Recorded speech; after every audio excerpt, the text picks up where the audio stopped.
off with me, folks, on the Boston Celtics absolutely smacking teams during this preseason. Are you kidding me with what we are seeing out of this team? 3 games so far, and in all 3 of those games, this new-look Celtics team has led by at least 20 points. And the most recent one comes tonight against this visiting Cleveland Cavaliers team, who, by the way, they did not play all of their guys. Okay, I will preface it with that. The Celtics did. But still, Boston leads by as many as 37 points in this game, winds up winning 138-107. Just a dominant performance from start to finish. Cleveland never led this game.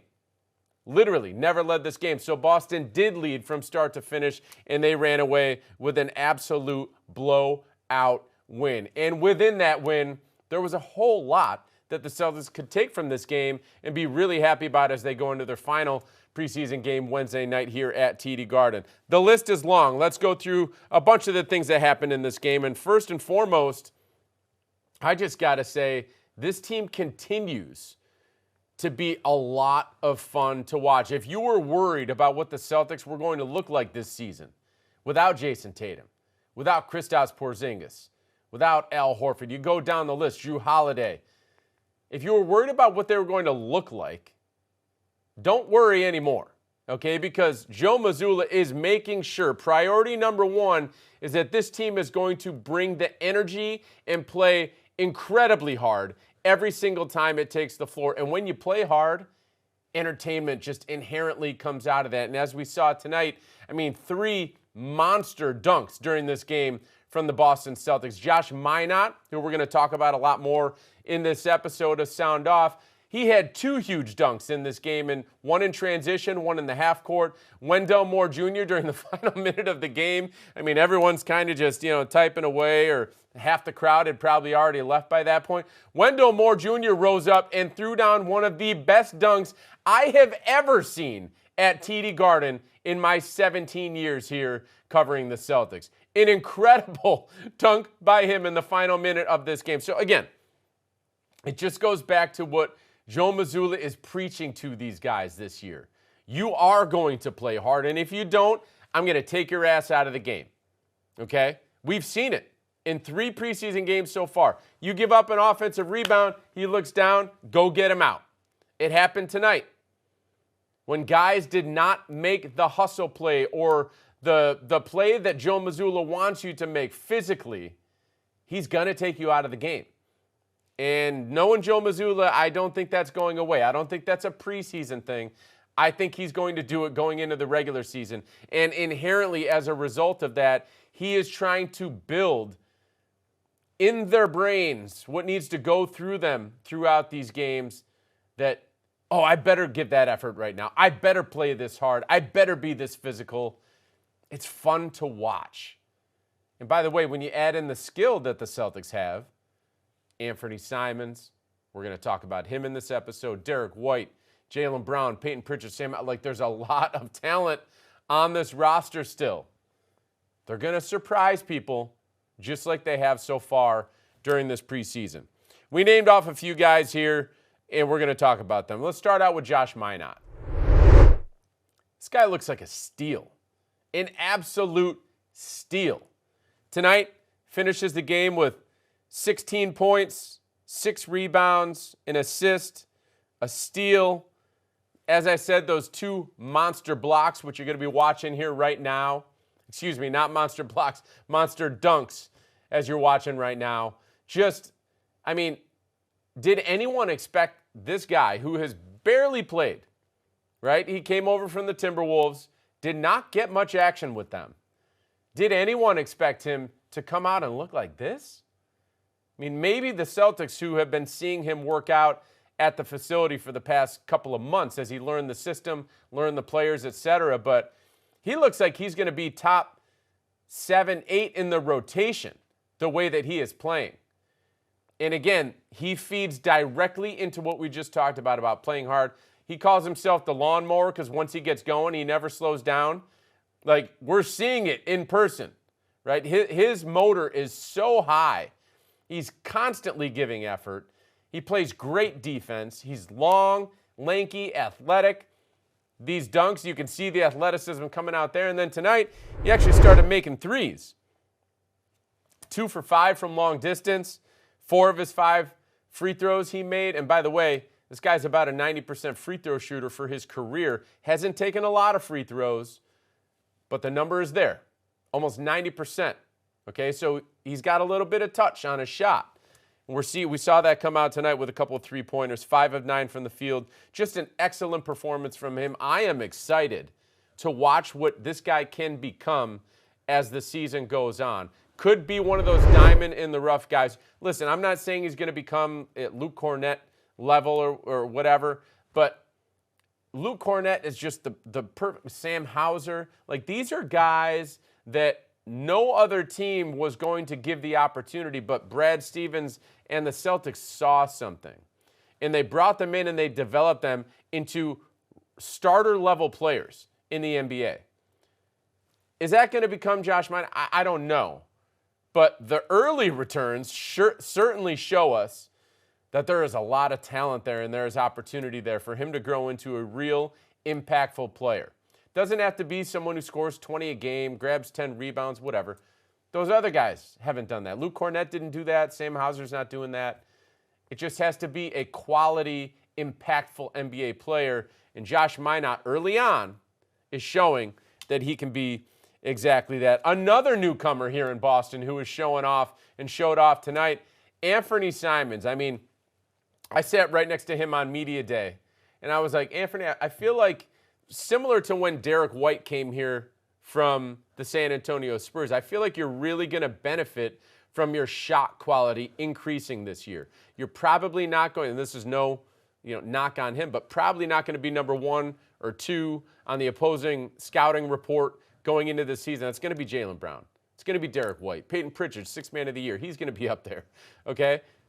Inherently, by dropping down on that list, you're going to wind up with better shot quality. And we're starting to see that happen during these games. Tonight, he winds up scoring 21 points, was excellent shooting the ball, 6 of 9 from distance, had some really good looks from three-point range. Last year, half of his shots from three-point range were pull-ups. Essentially an isolation play pull-up. That's like Jason Tatum status right there with taking that many pull-ups. And Tatum can do it because he's one of the best players in the world. Anfernee Simons is one of the best shooters in the world, and we're going to see that this year because he's going to get many better shots than he got in the past. That 50% of pull-ups versus catch and shoots, it's going to sway in the direction. The percentages are going to sway in the direction of catch and shoot this season, and that's going to make his three-point percentage go higher. He shot about 37, 38% on catch and shoot opportunities last year, only about 34 to 35% on pull-ups. So as he takes more catch and shoots off of the plays that other guys make who are drawing attention from the defense, he is going to benefit off that. We saw that tonight, an excellent performance from him. So great to see a coming out party from a couple of these new guys who are joining the team and are going to play critical roles on this team this season. Now, one last thing I just want to pose a question to you all is, who's going to average 20 points per game this season? Is it going to be Derek White for the first time in his career? Or is it going to be Peyton Pritchard for the first time in his career? I'm nearly certain one of these guys is going to break the 20-point barrier for the year. Tonight, we saw Derek White score 16 points on only 9 shots in 22 minutes. In this game, Peyton Pritchard, meanwhile, 14 points on 11 shots in 23 minutes of this game. I really do feel like one of these guys is going to do it. So I want to hear from you out there, everyone commenting below on this YouTube page. Who do you think is going to average 20 points per game this season? Is it Pritchard? Is it Hauser? Is it both? I don't know the answer to that question. Part of me feels like it might wind up being Pritchard because I think the amount of shots that he takes on a nightly basis is going to be higher than Derek White. I feel like Derek White's going to see a bump in his assist numbers this season. But if I had to choose, I would predict that it's going to be Peyton Pritchard. But maybe it's both of them. I want to hear what you guys have to say down at the bottom. Leave the comments right now. Let's hear what you have to say. All right, we're going to dive in. We only have a couple comments from our fans tonight. First and foremost, We are going to hear from Worst by Far about seeing the Celtics back on the court. The announcer here at TD Garden making some noise, and really what he started to see tonight, Brian, from Anfernee Simons and the confidence that he's building here in this Celtics team. And then secondly, we're going to hear from JB, who talks about how excited he is to see such a strong performance from this team here early on. Remember, this is not last year. This is not the title team coming back and running it back and having another year. This is a very new team. There are a lot of new pieces. They are learning each other on the court, off the court, and JB talks about how excited he is to see what this team is becoming already. So let's dive into the first comment here. Again, this one is coming in from Worst by Far. All right, let's dive into it. Worst by Far says, nothing screams happiness like seeing the green and white on the parquet and Eddie Palladino on the PA system. That is the in-arena announcer calling out all the three-pointers, all the names, all the starting lineups. That's Eddie Palladino, longtime voice of the Celtics inside TD Garden. Continuing on in this post, like what I'm seeing from Simons as his confidence builds with this team, he could be dangerous. Really enjoying Boucher and Minott. They're bringing energy. I'm going to one-up you here, Worst by Far. You said Simons could be dangerous as his confidence builds. I'm going to tell you he will be dangerous. Like, I guarantee you, he is too elite of a shooter. Look, he played in Portland.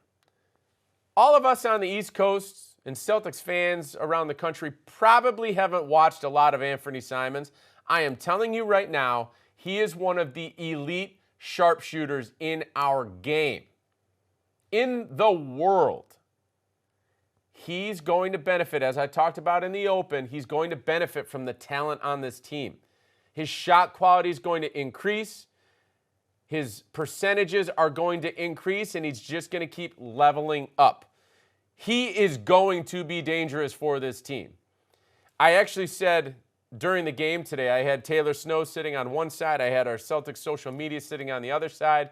And I said, guys, this is like having another Sam Hauser on the floor. Like, that's how great of a shooter he is. I know Hauser has shot 40% plus from three-point range in basically every year of basketball he's ever played, which is insane. Simons hasn't done that because he's had a lot more of the target on his back from the opposing teams while he was playing in Portland. But I'm telling you right now, his numbers are going to be strong this year, and he's going to get so many good looks, and he's going to make them. He's going to make them in bulk. He's going to take them in bulk. He's going to be a critical component of this offense for the Celtics. I'm really excited, not only for me to see him, but for all of you to see him throughout this season. He's a great shooter, and he's going to light it up. And his confidence, you can see him getting more and more comfortable. Remember, this is the first time this guy's been traded in the NBA. This is the second team, the Celtics, that he's ever played for. First time he's ever switched to a new organization. Training camp just started a couple weeks ago. Okay, so he's still early in the process of getting acclimated to the Celtics team and organization and city. As he goes along, he's going to get better and better and better. His reads are going to get better and better and better. His understanding of the offense, better and better and better. He's going to understand his teammates better and better and better. And as a result, his numbers are going to keep creeping up. I'm telling you, he is going to be a great acquisition for the Celtics this season. And here, the other comment on Boucher and Minott. Yeah, they are always bringing the energy. Boucher, I mean, he started tonight, and I do think that starting lineup could wind up being the starting lineup that we see on opening night. That was Jaylen Brown, Sam Hauser, Chris Boucher, Peyton Pritchard, and Derek White. Very small, ultra small. I don't even know who you would call the power forward. I think it was listed as Sam Hauser was the power forward. Whatever. Chris Boucher was playing center. Not a big guy. Long, lanky, tall, not a big guy. So I do think the Celtics are going to switch up their lineups on a nightly basis depending on who they're playing, but that could be the most consistent starting lineup that we see this season. It worked really well tonight. All 5 starters, a plus 12 or better. 4 of them were plus 23 or better. So just a great performance from the starters. But Boucher, an energy giver. Like this guy, every time he's out on the floor, he is taking advantage of it. He's going to give you his all 24/7 while he's on the court. And the same can be said for Josh Minott, who is finally getting an opportunity in the league. Chris Boucher got that opportunity a few years ago. He seized it. He took advantage of it, wound up having a really nice career with the Toronto Raptors. Now he's here in Boston. Josh Minott is getting his first opportunity, and he is hungry. He is hungry to prove that he belongs in this league. And these two guys are going to be two of the top energy givers throughout the entire season for the Boston Celtics. Mark my word on that. All right, second and final comment of the night. We're keeping it tight here in the preseason. Only a couple comments from our fans. This is coming in from, I misspoke earlier. It's not JB. This is actually J5 who sent this in. My eyes. I'm telling you. I'm losing my eyesight. Anyway, J5 says, hey, Mark, it's definitely exciting to see such a strong performance early on. It's got me hopeful for a great season ahead. I could not agree more with you here, J5. As I said, we're early in this preseason, right? Like, training camp just started 2 weeks ago. This team is really coming together. They took the court for the first time this preseason. I could not believe, and by the way, only half the team played, but with so many new guys that did play in that, I could not believe how they were moving in unison already. Like, it just felt like they were on the same page. Brian Scalabrine talking up Luka Garza, making reads on his screens with some of the key players on the Celtics. Like, that stuff is very interesting to me to be seeing already. It's like this team is really understanding each other already. They're already coming together as a group and as a unit. Usually that takes a while, especially with so many new players, but it's happening here early on, and I think that's exactly what J5 is getting at here. Like, we're seeing these strong performances. Again, I'm going to repeat what I said at the start. The Celtics have led by 20-plus points in all 3 games this preseason. They haven't played against the other team's starters in every game. Whatever. Take it with a grain of salt, but they're still playing well enough to build those leads, and I think that's what we need to concentrate on because it easily could have gone in the opposite direction, where this Celtics team and these new guys trying to fit in, and maybe they're just not understanding the system, and maybe they don't have a rhythm with their new teammates. No, that's not the case. Like, they do have a rhythm. They are giving the effort. They are executing the offense and the defense at a pretty strong level. Like, is it perfect? No. Is there room for growth? Absolutely. And they're going to get better, but leading by 20-plus points in all 3 preseason games so far, and you've got scattered lineups, like some guys in and some guys out before tonight. Everyone played tonight pretty much, but it's promising. It's encouraging. I think it's got us all excited to see what this team is going to do during the regular season. And I said this on Media Day. I'm sure you guys have heard me through whatever channels you listen to us on.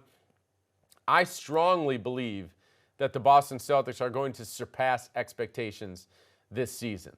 They have way more talent than a lot of people are giving them credit for. Like, yes, they've taken a step back in that category. 2 Hall of Famers are gone in Al Horford and Drew Holiday. Kristaps Porzingis, a 7'3" unicorn, 3-point shooter, shot blocker, is gone. We understand it. Luke Cornett, gone. We get it. Like, the talent level has dropped. But Jason Tatum in a boot. But there still is a ton of talent on this team, and guys who can really shoot the lights out, guys who can win games and plays and make winning plays simply by how hard they play, how physical they play. So I really do think that this team is going to surprise a lot of people and surpass outside expectations this season. Now, is it still the preseason? Yes, we got a long way to go, but I sure have liked what I've seen so far, and it sounds like J5 has too. We have one more opportunity to see this team take the court before the regular season comes. That opportunity arrives Wednesday night, a rematch with the Toronto Raptors, who just a couple days ago, the Celtics led by 20 points up in Toronto, wound up giving the game away. There might be a little bit of revenge here in the preseason finale. Wednesday night, 7:30 at TD Garden. I appreciate you sending in your comments. For those of you who are giving us a watch on YouTube, thank you. We'll be here all season long for every single home game, and we'll be on all of your podcast platforms for every game this season. So make sure you send in your comments after every game. Next one coming up Wednesday night, 7:30 tip against the Toronto Raptors. Have a great night.